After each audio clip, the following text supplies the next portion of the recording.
গত ফ্যাসিস্ট আমলে নিত্য পণ্যের দাম যেভাবে বেড়েছে শ্রমিকদের মজুরি সেইভাবে বাড়েনি। অতএব শ্রমিকদের জীবন মান নিম্নগামী হয়েছে।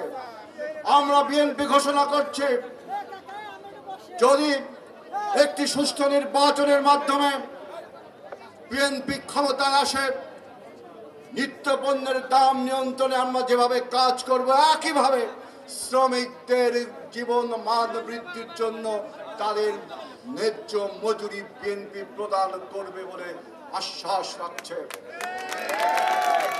সংগ্রামী বন্ধুরা, আমাদের এই শিল্পাঞ্চলে ক্রিসেন্ট জুট মিল ছিল, পিপলস জুট মিল ছিল, প্লাটিনাম জুট মিল ছিল, সোনালী জুট মিল ছিল।